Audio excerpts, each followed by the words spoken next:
जब से प्रभु चित्रकूट में विराजे, समस्त मंगल वहां विराजमान है। हर मौसम में बसंत ऋतु ही छाई हुई है, क्योंकि प्रभु विराजमान है।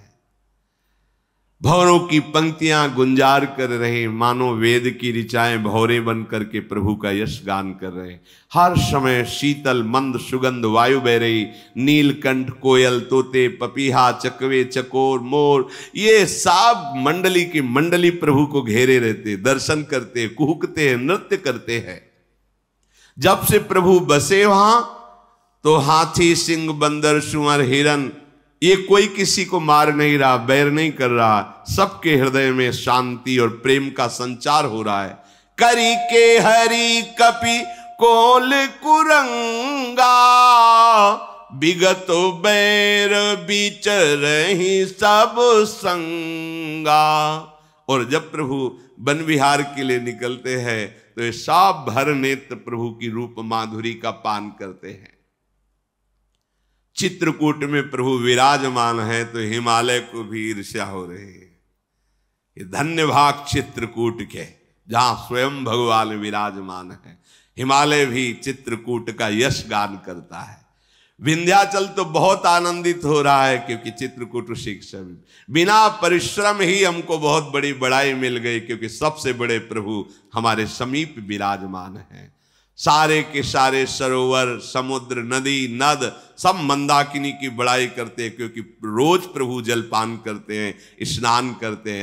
धन्य है मंदाकिनी। आंखों वाले जितने जीव हैं सब प्रफुल्लित है प्रभु की रूप माधुरी का पान करके। वहां की भूमि फूली नहीं समा रही, क्योंकि प्रभु के चरण चिन्हों से युक्त है।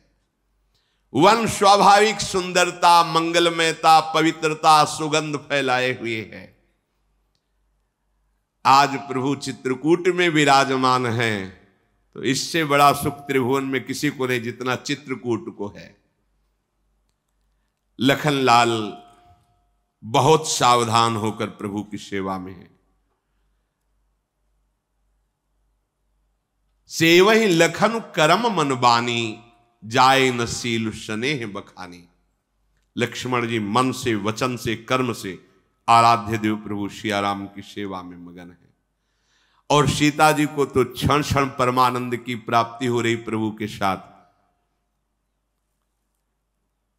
ऐसा नहीं कि इनको ये लग रहा है मैं अयोध्या से अलग हूं या जनकपुर की सुख सुविधा से अलग हूं तो प्रभु के साथ बड़ा कष्ट मिल रहा है। नहीं, प्रभु की रूप माधुरी और चरणों की सेवा से सिया जी को प्रतिपल अद्भुत आनंद मिल रहा है। जब अपने स्वामी के साथ साथरी पे शयन करती है, वैसा अनुभव होता है कि ना अयोध्या की वैसी सैया है, न जनकपुर में वैसा सैया मिली जैसी प्रभु की समीपता। समझ रहे इसका भाव? अगर प्रभु समीप है, प्रभु का चिंतन है, तो कैसी भी परिस्थिति हो, वो त्रिभुवन में सबसे सुखदायी परिस्थिति होती है जब प्रभु का स्मरण है, प्रभु का सानिध्य है। जो प्रभु के सुमिरन में है वो कुछ भी त्याग सकते हैं। सुमिरत राम ही तजहि जन त्रन सम विषय विलास। भगवान का जो सुमिरन करते हैं, ये जो कहते हैं ना कि मेरा मन नहीं मानता और भोगों में बहुत, आपका सुमिरन कमजोर है। अगर आपका भजन सुमिरन ठीक चल रहा है तो तिनके की तरह त्याग दोगे, कोई भी विषय तुम्हें परास्त नहीं कर सकता। जब जब प्रभु सुखद बैठे होते हैं तब तब याद आती है महाराज कैसे होंगे, बहुत विकल होंगे, अयोध्यावासी कैसे होंगे, बहुत विकल हो। और जब भरत जी को पता चलेगा तब क्या होगा, तो प्रभु विकल हो जाते हैं। फिर लखनलाल सिया जी समझाती है, राम लखन सीता सहित सोहत परन निकेत। सुंदर पर्णकुटी में सियाराम जी विराजमान है, लखन जी विराजमान है। लक्ष्मण जी का चित्त हर समय कैसे प्रभु को सुख पहुंचाए, जैसे नेत्र की पलक नेत्रों की रक्षा में तत्पर रहती है। सेवहि लखनु सिय रघुबीरहि, उदाहरण दिया, जिमि अविवेकी पुरुष शरीर ही। जैसे अज्ञानी जीव अपने शरीर को हर समय दुलार करता रहता है, ऐसे लक्ष्मण जी हर समय सिया राम की सेवा में, उनका एक ही उद्देश्य, अद्भुत अद्भुत। 14 वर्ष कभी लेटे नहीं, 14 वर्ष सोए नहीं। हर जब सिया राम जी शयन करे तो वीरासन में बैठे हुए जग रहे। अद्भुत अद्भुत स्वरूप, लखन लाल का अद्भुत स्वरूप। प्रभु वास कर रहे हैं चित्रकूट में। इधर जब निषाद राज को प्रभु ने वापस कर दिया था तो लौट करके आके देखा तो जहां सुमंत्र जी को छोड़ के गए थे वहीं सुमंत्र जी पड़े हैं। हिम्मत ही नहीं हुई अयोध्या तरफ जाने की। ये निषाद राज देखकर बड़ा दुखी हुआ। सुमंत्र जी के मुख से बस निकल रहा हा राम हा राम हा राम। धरती पर पड़े हैं, रथ खड़ा है। प्रभु जब छोड़ के गए तब से अभी तक ऐसे ही है। निषाद को लगा रहे और घोड़े उधर को देख के हिनहिनाते हैं जिधर प्रभु गए हैं। ना घास ना पानी, बस घोड़ों की आंखों से जल बह रहा। सुमंत्र जी पड़े हुए। निषाद तो व्याकुल होकर के सुमंत्र जी को ऐसे गोद में सर उठाया और कहा, आप विषाद छोड़िए, आप बड़े विवेकवान ज्ञानी हैं, आप परमार्थ के रहस्य को जानने वाले हैं। अगर आपकी ऐसी स्थिति होगी तो फिर अयोध्या आप धैर्य धारण कीजिए। बहुत समझा करके सुमंत्र जी को चेतना आए, बैठाला रथ पर, आप बैठिए और आप शीघ्र जाकर अयोध्या में सूचना दीजिए, क्योंकि सब बाट जो रहे हैं आपकी। सुमंत्र जी जब घोड़ों को इशारा करते चलने का तो लौट पड़ते हैं। जिधर राम जी गए उधर देखकर जोर जोर से हिनहिनाते हैं, आंखों से अश्रु बहा रहे हैं। अगर कोई भी वहां जो निषाद के परिकर में हा राम बोल देता है तो उसकी तरफ घोड़े देखते हैं। देखो पशु ऐसे प्रेम से युक्त हैं अयोध्या के, तो उनके जनों की क्या होगी, क्या दशा होगी। निषाद राज तो बहुत हृदय में व्यथित हो रहा है। 4 बड़े बलवान निषाद साथ में किए कि आप जाइए और अयोध्या पहुंचाकर सुमंत्र जी को वापस आ जाइए। वो अपने स्वामी से प्रेरित होकर सुमंत्र जी को लेकर अयोध्या की तरफ चले। सुमंत्र जी को कुछ होश ही नहीं, बस राम राम बैठे हैं केवल रथ में। अयोध्या की तरफ रथ चल रहा है। वो सोच रहे, हाय प्राण क्यों नहीं निकल जाते। मैं महाराज को क्या बताऊंगा कि सिया राम लखन वनवास गए, उनकी क्या दशा होगी। ये समाचार सुनाने के पहले ही मेरे प्राण निकल जाएं। ये पापी प्राण क्यों नहीं निकल रहे। हमें लगता है कि अभी हमें भोग बकाया है, इसलिए मेरे प्राण नहीं निकल रहे। बहुत विकल है सुमंत्र जी। ऐसी विकलता है, देखो बड़ी सावधानी की बात यहां गोस्वामी जी लिख रहे हैं। जैसे कोई धर्मात्मा पुरुष, भगत पुरुष, सतमार्ग में चलने वाला पुरुष शराब पी ले, धोखे से उसे शराब पिला दी जाए, फिर उसको जैसी पछतावा होती है, वैसा पछतावा सुमंत्र जी को हो रहा है। विप्र विवेकी वेद विधि सम्मत साधु सुजाति, जिम धोखे मदपान कर सचिव सोचते भांति। इतना निकृष्ट है मदिरा, जिसे आप लोग मनोरंजन समझते हैं। क्या है इसमें, किसी को कष्ट तो देना नहीं, हम स्वयं पी लेते हैं, उसमें किसी की हानि नहीं। निकृष्ट वस्तु है। शास्त्र विरुद्ध आचरण करोगे तो शांति नहीं मिलेगी। सबसे प्रार्थना है, ये राक्षसी भाव पैदा करती, इसलिए बिल्कुल इसका पान न किया जाए। ये आपके सुकृतों का नाश कर देगी, आपकी बड़ी हानि, स्वास्थ्य की हानि, धर्म की हानि, पुण्य की हानि। कोई एक अंश में लाभ होता तो विचार किया जाता, एक अंश में भी लाभ नहीं। इसलिए मदिरापान बिल्कुल, जहां तक हमारे शब्द पहुंच रहे हो, हम प्रार्थना करते हैं, अब लो नशानी अब ना नशो, अब तक की आज छोड़ दो, भगवान कृपा करेंगे, वो सर्व पाप रहित करके आपका मंगल कर देंगे। नेत्रों से जल बह रहा, कुछ दिखाई नहीं दे रहा सुमंत्र जी को।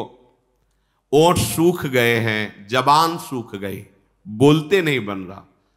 कैसे महाभाग्य हैं प्रभु के प्रेम में, कैसी इनकी स्थिति है।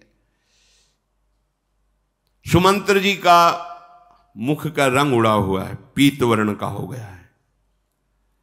ऐसा मालूम होता है कि जैसे कोई अपने माता पिता की हत्या करके निस्तेज हो जाता है, सारे सुकृत नष्ट। ये बड़े निंदनीय नरकों को प्राप्त होते हैं जो अपने गुरुजन माता पिता पर हाथ उठाते हैं। धिक्कार तुम्हारे हाथ को, जिन्होंने तुम्हें इतना बड़ा किया, खवा पिया के, मल धो करके, कैसी कैसी परिस्थितियों से। उस माता को देखो, जरा सा जुकाम हो जाए तो लिए छाती से लगाए भागी घूम रही है। कोई भी अस्पताल, कोई भी वैद्य, कुछ भी बेचना पड़े, मेरे लाला को जुकाम ना हो जाए। वही लाला जब सयाना हुआ तो उसी माता को पीटता है, अपमानित करता है, निकाल देता है घर से। तो तुम्हारी दुर्गति ऐसी होगी, भोग भी नहीं पाओगे, त्राहिमाम मचेगा। कह रहे सुमंत्र जी को ऐसा दुख हो रहा है जैसे कोई अपने माता पिता को पीटता है ना, उसको जो दुख मिलता है। यहां भी तुम अशांत और दुखी रहोगे, वहां भी। आप क्या समझते हो? आपके माता पिता गुरु हैं, जिन्होंने आपको गर्भ में धारण किया, पालन पोषण किया। अब चाहिए था कि आप उनकी सेवा में रत हो। उनको दंड दे रहे हो, उनको गालियां दे रहे हो, उनका अपमान कर रहे हो, उनको निष्कासित कर रहे हो। इससे बड़ा महापाप क्या होगा? तुम समझते हो तुम्हें बहू मिल गई और हम मनमानी सुख भोगेंगे? देख लेना, जिसके माता पिता ने गले लगाकर आशीर्वाद दे दिया, ब्रह्मा भी नहीं काट सकते उस आशीर्वाद को। ध्यान रखना, ब्रह्मा भी नहीं काट सकते। इस बात को समझ लो, माता पिता कोई छोटी मोटी सामर्थ्य नहीं, साक्षात जगत पिता भगवान ही उनके हृदय में बैठे हुए हैं। अगर आप अपने बूढ़े माता पिता का अपमान करते हैं, मेरी बात मान लेना, कहीं सुखी नहीं रह सकते। उनके हृदय की दाह सदैव तुम्हें जलाती रहेगी, तुम्हारे शुभों का नाश करती रहेगी। कभी तुम यश को, सम्मान को, सुख को, शांति को न लोक में न परलोक में कभी नहीं प्राप्त कर सकते। मुख से सुमंत्र जी के कोई वचन नहीं निकल रहा है।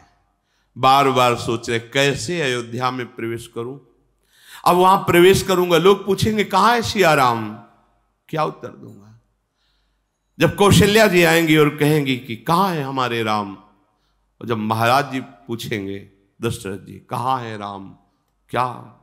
हृदय न बिदर्यो पंक जिमी, बिछुरत प्रीतम नीरू, जानत हो मुहि दीन विधि, यहु जातना शरीर। सुमंत्र जी सोच रहे मेरा हृदय क्यों नहीं रुक जाता, अर्थात हृदय फेल क्यों नहीं हो जाता। मुझे लगता है जैसे नरक भोगने के लिए यातना देह मिलता है, उसमें मृत्यु नहीं होती, ऐसे ही मेरी मृत्यु इसलिए नहीं हो रही कि मुझे दुख भोगना है। सुमंत्र जी बहुत व्याकुल हैं। चारों निषाद सुमंत्र जी के पैर पड़ करके कि अब आप अयोध्यापुरी में प्रवेश करें, और वो वहां से वापस हो जाते हैं। ऐसा लग रहा है सुमंत्र जी को कि कैसे अयोध्या में कैसे प्रवेश करें। प्रकाश था तो छुप गए वृक्षों की आड़ में। जब अंधेरा हुआ, रात्रि आई, तब धीरे धीरे रथ अयोध्या की तरफ ले गए और दरवाजे पर चुपके से रथ खड़ा करके महल में प्रवेश किया। लोगों ने सुना कि राजद्वार पर रथ आया है, भाग पड़े अयोध्यावासी, आगे सिया राम। कैसा प्रेम! जब कोई उनको बताता है नहीं रथ तो हमने खाली देखा, केवल सुमंत हा राम, मूर्छित होकर गिर जाते हैं। जैसे मछलियां जल से अलग कर दिया तड़पती, ऐसे पूरे अयोध्यावासी महल के दरवाजे में मूर्छित तड़प रहे हैं। जब कोई ये कहता है कि खाली रथ आया है, केवल सुमंत्र जी अंदर गए हैं, वो भी बहुत उनकी विषाद युक्त दशा है। पूरे नर नारी सब व्याकुल। जे ही सुमंत्र जी अंदर प्रवेश किए, देखा अकेले सुमंत्र, पूरा रनिवास हाहाकार मच गया। अब वो तो जिनका प्रेम है वही समझते हैं, अपने तो केवल बोल रहे हैं और आप केवल सुन रहे हैं। जिनके हृदय में वो प्रेम और वो दशा, मां पूछना चाहती पर हिम्मत नहीं पड़ रही कि ना न कह दें। कहां है राम, तो कह देंगे कि नहीं आए राम। ये हिम्मत जबकि देख रहे हैं। कुछ समय तक तो कोई ना कुछ बोल रहा है ना कोई सुन रहा है, शांत एकदम वातावरण। सुमंत्र जी ने कहा महाराज कहां है? कुछ दासियां उनको संभाल करके कौशल्या जी के महल में ले गई। महाराज को यहां विराजमान किया गया। देखा महाराज की दशा, मूर्छावस्था है, पड़े हुए, बीच बीच में निकल पड़ता है राम हा राम। मलिन मुखारविंद, न कोई आभूषण, न कोई श्रृंगार। महाराज चक्रवर्ती सम्राट दशरथ राम राम कही राम सनेही, पुनि कहा राम लखन बेदेही। जब चेतना, हा राम, कहाँ है राम लक्ष्मण सिया, कहाँ है, फिर मूर्छित हो जाते हैं। बार बार विलाप कर रहे। सुमंत्र जी को देखा नहीं जा रहा, ऐसा लग रहा प्राण क्यों नहीं निकल जा रहे मेरे महाराज ऐसी दशा में। महाराज की जय हो। सुमंत्र जी ने साहस करके दशरथ जी से कहा, सुमंत्र कहाँ है राम। सुमंत्र जी नजदीक जाकर घुटने टेक करके मस्तक नवा देते। दशरथ जी हृदय से लगा, लिवा लाए ना मेरे राम को, लिवा लाए, तुम बोल क्यों नहीं रहे हो। क्या मेरे प्राण राम लक्ष्मण सिया वापस आ गए। सुमंत्र जी के आंसू चल रहे हैं, बोलने की हिम्मत नहीं, शोक से व्याकुल है, नहीं आए। सुमंत्र मेरे प्राणों को बचा लीजिए। क्या बोले श्री राम, कुछ बोले। बड़ा हिम्मत करके दशरथ जी ऐसा वापस चले गए। मैं जीवित क्यों हूं, कौन सा पाप ऐसा जो मुझे जिला रहा है। सुमंत्र तुम मेरे सखा भी हो, मंत्री भी हो, सारथी भी हो, अगर मुझे बचाना चाहते हो तो तत्काल रथ सजाओ और जहां मेरे सिया राम हैं एक बार दिखा दो, नहीं तो हमारे प्राण चले जाए।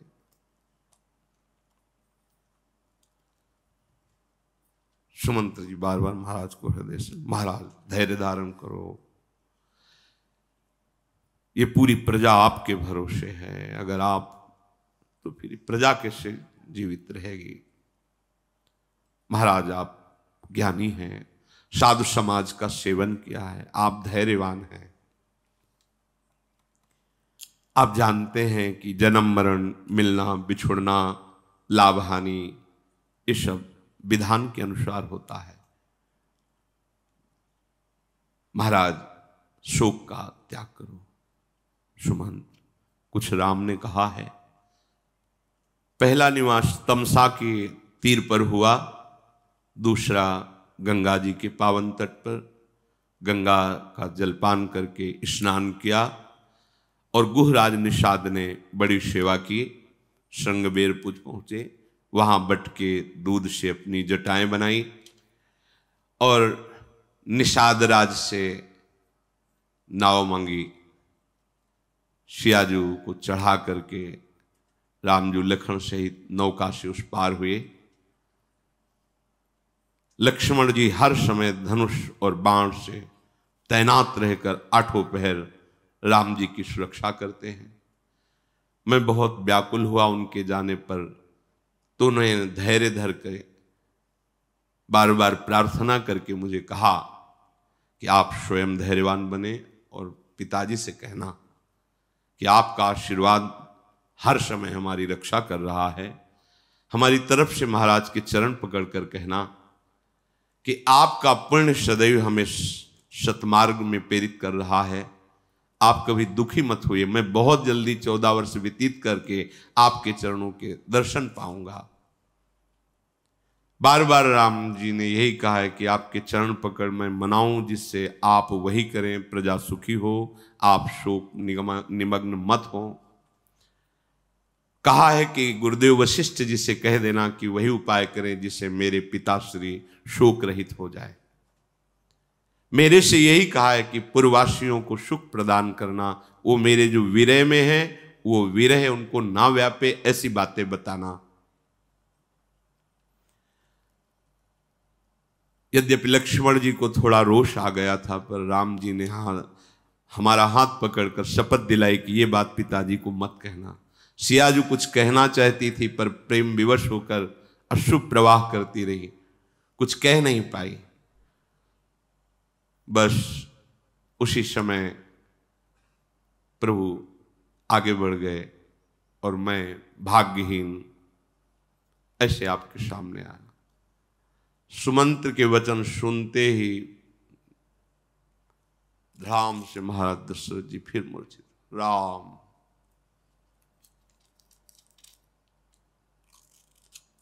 सब रानियां जो कौशल्या जी हैं, सुमित्रा जी और दास दासियां महाराज की स्थिति देखकर बहुत व्याकुल हो गई।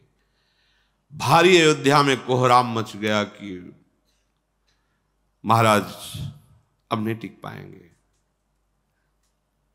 आवाज नहीं, राम राम ऐसे दशरथ जी। कौशल्या जी भागी, महाराज जी का सर गोद में रखकर कहने लगी कि आप धैर्यवान हो, आपको धैर्य धारण करना चाहिए। ये कुटुंबी, ये प्रजाजन, सारी समाज आपकी ही बाट जो रही, यदि आप ऐसे तो ये सब प्राण त्याग देंगे। कौशल्या जी की बात सुनकर दशरथ जी ने आंख खोली और कहा, अब मेरे प्राण नहीं रुक सकते।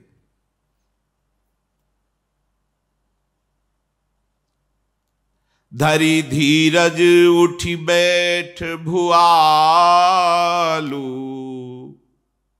कहो सुमंत्र कहाँ राम कृपालु। कहाँ लखन कहाँ राम सनेही, कहाँ प्रिय पुत्र बधू वैदेही। सुमंत्र, कहाँ है राम, कहाँ है लखन, कहाँ है श्री। कौशल्या जी ने कहा, महाराज धैर्य धारण। बोले, आज तक एक बात छुपाई थी, अब वो तुम्हें बात बता रहा हूं। मैं नहीं बचूंगा, मुझे शाप है। श्रवण कुमार के माता पिता का मुझे शाप है। मेरे जाने का समय आ गया। तापस अंध शाप शुधियाई, कौशल्या सब कथा। अब तुम्हारे समझाने से हमारे प्राण नहीं रुकेंगे, क्योंकि मुझसे एक भयानक गलती हो गई थी। महाराज दशरथ जी को शब्द वेदी बाण संधान करने का अभ्यास था। श्रवण कुमार अपने माता पिता को कांवर पे सदैव लेकर तीर्थ यात्रा कराते रहते थे। सरयू के समीप माता पिता की पालकी विराजमान करके उनके पीने के लिए जल लेने के लिए गए, तो सुराही का छोटा मुंह होता है और उसमें जब जल तो आवाज आती है। महाराज को लगा कि कोई मृग जल पी रहा है, तो शब्द वेदी बाण, देखा नहीं, शब्द वेदी बाण संधान किया और सीधे जाकर के छाती पे लगा श्रवण कुमार के। तो जब आवाज निकली तब उनको लगा कि ये तो मनुष्य की आवाज। दौड़कर वहां गए, देखा तपस्वी श्रवण कुमार।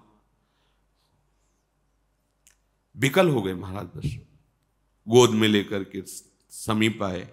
उनके माता पिता अंधे थे, बोले, बेटा श्रवण क्या हुआ, बेटा क्या हुआ। धीरे से श्रवण कुमार ने कहा, मेरे माता पिता प्यासे हैं, आप कृपा करके जल पिला देना उनके। मैं ही एक सहारा था, आपका बाण सीधे हृदय में गया, अब मैं बच नहीं पाऊंगा। मेरी प्रार्थना है आप मेरे माता पिता को सेवा करना। पधार गए श्रवण कुमार, नजदीक जल लेके गए तो उनका, बेटा ये आवाज कैसी थी, इतना विलंब क्यों किया। कैसे बोले महाराज, तुम बोल क्यों नहीं रहे हो, कभी आज तक हमारी आज्ञा का उल्लंघन नहीं किया। मैं आदेश करता हूं, बोलो तुम विलंब क्यों किए, ये आवाज कैसी थी। फिर भी महाराज नहीं बोले। कौन हो तुम, इसका मतलब मेरे श्रवण कुमार नहीं हो। तब घुटने टेक कर चरण पकड़कर कहा, मैं अपराधी हूं, मुझे लगा मृग पानी पी रहा है, मैंने शब्द वेदी बाण मार दिया। श्रवण कुमार पधार गए, मैं अयोध्या नरेश चक्रवर्ती सम्राट महाराज दशरथ हूं। तो उनका आप तुम्हारे हाथ से पानी हम क्या पिएंगे? जो हमारा जीवन था उसको तो तुमने मार दिया। जानते हो पुत्र वियोग किसे कहते हैं? जाओ, हम तो अभी प्राण त्यागते हैं, लेकिन तुम भी जैसे मैं अपने पुत्र के वियोग में प्राण त्याग रहा हूं, ऐसे तुम भी प्राण त्यागोगे। तो हे कौशल्या, अब बच नहीं सकता, क्योंकि एक तो तपस्वी का शाप है और दूसरा राम का वियोग। हा रघुनंदन प्राण पीरीते, तुम बिन जियत बहुत दिन बीते। हा जानकी लखन हा रघुबर, हा पितुहित चित चातक जलधर। राम राम कही राम कही, राम राम कही राम। तनु परिहरि रघुबीर, तन परिहरि रघुबर बिरहे। राव गयो सुरधाम, हा परम प्रेमी राम, हा लक्ष्मण, हा श्या राम राम राम। ऐसा कहते हुए महाराज दशरथ के प्राण निकल गए, परम धाम को प्राप्त हुए। जीवन का परम लक्ष्य ही है हमारे द्वारा ऐसे सत्कार्य हो, हमें प्रभु की शरणागति प्राप्त हो और अंतिम समय हमारे आराध्य देव का नाम हमारी जिह्वा पे हो। बस हमारा ये जो बार बार जन्म मरण का खेल है बहुत हो गया, अब विश्राम होना चाहिए इसका। अपने प्रभु के धाम जाकर नित्य निरंतर उनके समीप रहना ये अवसर है। यदि आप चूक गए, सोचो भरत जैसे महात्मा का अंतिम चिंतन हिरण का बना तो हिरण बन गए, हमारे लोगों की क्या दुर्दशा होगी यदि हम सावधान नहीं रहेंगे। यदि आप जीवन में प्रयासरत हैं, जितना भी जीवन है आप राधा राधा बोल रहे हैं, हमारी लाडली बड़ी कृपालु है। अंतिम समय वो संभालती हैं। जब हम मूर्छित होते हैं, हमारी प्राण निकलते समय भयानक पीड़ा होती है, उस समय लाडली जू का स्वयं प्रभाव स्फुरित होता है। हृदय में रूप होता है, मुख में नाम होता है, और जीव स्वरूप को प्राप्त करके प्रियालाल के समीप पहुंचता है। इसलिए इस जीवन का परम लाभ निरंतर सत्कार्य करते हुए भजन परायण रहना।